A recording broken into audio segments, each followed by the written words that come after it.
আজকে আমরা পড়ছি চোখে দেখা কবরের আযাব এই বইটি, আর এটি এই বইয়ের ষষ্ঠ ভিডিও। একজন বিশ্বস্ত ব্যক্তির বর্ণনা। একজন অত্যন্ত বিশ্বস্ত ব্যক্তি বলেন, একদা আমি 3টি কবর খনন করলাম। খনন করার পর একটু বিশ্রাম নেওয়ার জন্য শুয়ে পড়লাম। এমন সময় চোখ লেগে গেল। স্বপ্নে দেখি আকাশ থেকে দুজন ফেরেশতা নেমে এলেন এবং ওই 3 কবরের এক কবরের পাশে দাঁড়িয়ে একজন অপরজনকে বললেন, ইহার পরিধি 3 লাখ মাইল দৈর্ঘ্য এবং 3 লাখ মাইল প্রস্থ। অতঃপর অন্য কবরের পাশে গিয়ে বললেন, ইহার পরিধি লেখো 1 মাইল দৈর্ঘ্য এবং 1 মাইল প্রস্থ। এরপর তৃতীয় কবরের পাশে গিয়ে বললেন, ইহার ব্যাপ্তি লেখো দৈর্ঘ্য আধা ইঞ্চি এবং প্রস্থ আধা ইঞ্চি। তিনি বললেন, অতঃপর আমার ঘুম ভেঙে গেল। একজন অপরিচিত নিঃস্ব মানুষের জানাজা আসলো এবং সে ব্যক্তি প্রথম কবরটি পেল। অতঃপর দ্বিতীয় জানাজা আসলো, সে দ্বিতীয় কবরটি পেল। অবশেষে শহরের প্রসিদ্ধ একজন ধনাঢ্য মহিলার জানাজা এলো, যার সাথে শহরের প্রত্যেক অলিগলি থেকে আগত মানুষের ঢল নেমে গিয়েছিল। সে তৃতীয় কবরটি পেল। পঞ্চম কথা, কবরের আগুন এবং বাগান দুনিয়ার আগুন এবং বাগানের মতো নয়। পৃথিবীবাসী তা প্রত্যক্ষ করবে।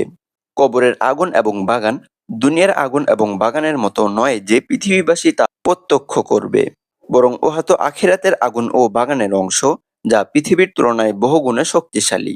আখিরাতের কোনো কিছুকে পৃথিবীবাসী প্রত্যক্ষ করতে পারে না।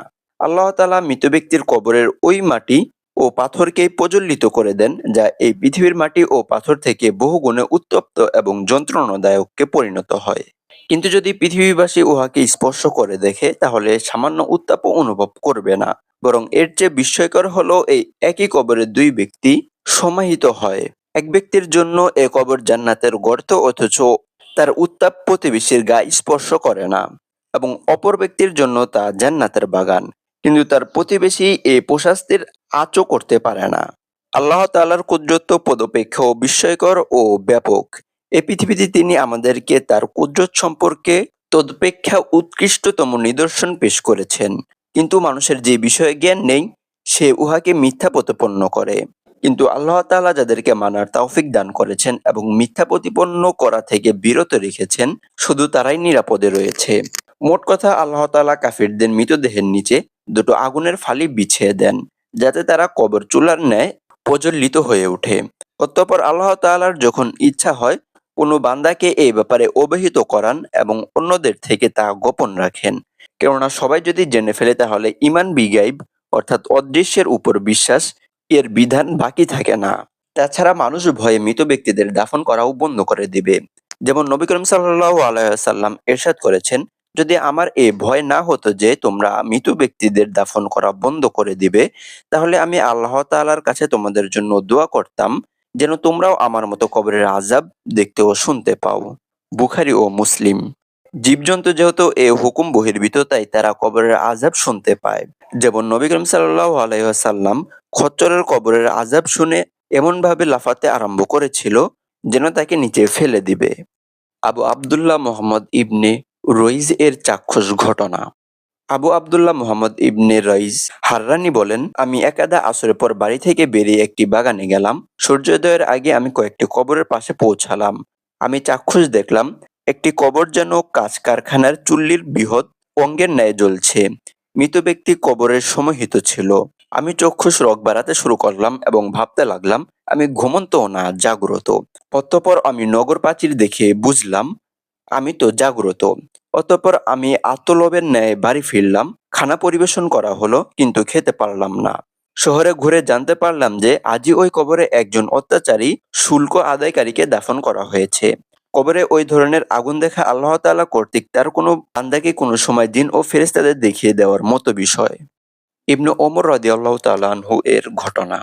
ইবনে ওমর রাদিয়াল্লাহু তাআলা আনহু বলেন, একদা আমি মক্কা ও মদিনার মধ্যবর্তী স্থানে সাওয়ারিতে আরোহণ করে যাচ্ছিলাম। আমার পিছনে আবাসপত্র বাঁধা ছিল। পথিমধ্যে এক কবরস্থানের পাশ দিয়ে গমনকালে হঠাৎ ভয়ানক দৃশ্য দেখে আশ্চর্যান্বিত হয়ে গেলাম। এক ব্যক্তি কবর থেকে বের হলো, যার সমস্ত শরীরে আগুন এবং গলায় শিকল। এই অবস্থায় তাকে হেঁচড়িয়ে নিয়ে যাওয়া হচ্ছে। আমাকে দেখে ওই ব্যক্তি বললেন, হে আব্দুল্লাহ, আমার উপর পানি ছিটিয়ে দাও। আমি বলতে পারবো না সে আমাকে চিনে না এমনিতেই আব্দুল্লাহ বলে ডাকছে। এখানে আব্দুল্লাহ বলতে আল্লাহর বান্দা বোঝানো হয়েছে।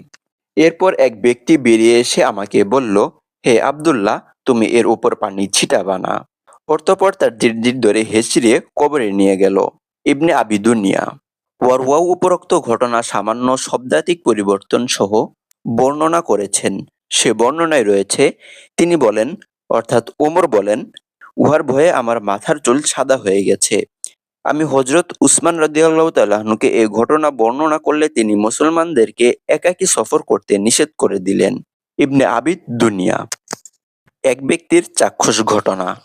আল্লামা সাবি রহিমাহুল্লাহ এক ব্যক্তির ঘটনা বর্ণনা করেছেন যে, তিনি নবী করিম সাল্লাল্লাহু আলাইহি ওয়াসাল্লামকে বললেন, আমি বদরের পাশ দিয়ে অতিক্রম করছিলাম। এমন সময় দেখতে পেলাম এক ব্যক্তি মাটি ভেদ করে বের হচ্ছে এবং এক ব্যক্তি তাকে হাতুড়ি দিয়ে আঘাত করছে। পিটুনি খেতে খেতে সে মাটিতে ঢুকে পড়বে। আবার বের হচ্ছে, আবার ঢুকছে। নবী করিম সাল্লাল্লাহু আলাইহি ওয়াসাল্লাম বললেন, এ হচ্ছে আবু জাহেল, কিয়ামত পর্যন্ত তাকে এভাবে শাস্তি প্রদান করা হবে। কিতাবুল কুনুর। আবু কাজার ঘটনা। আবু কাজা বলেন, আমরা বসরার পাশ দিয়ে প্রবাহমান এক ঝর্ণাধারার নিকট দিয়ে অতিক্রম করছিলাম। এমন সময় গাধার চিৎকার ন্যায় একটি আওয়াজ শুনতে পেলাম। লোকদের জিজ্ঞেস করলাম, গাধার চিৎকারের ন্যায় আওয়াজ আসছে কোথা থেকে এবং এই আওয়াজ কিসের?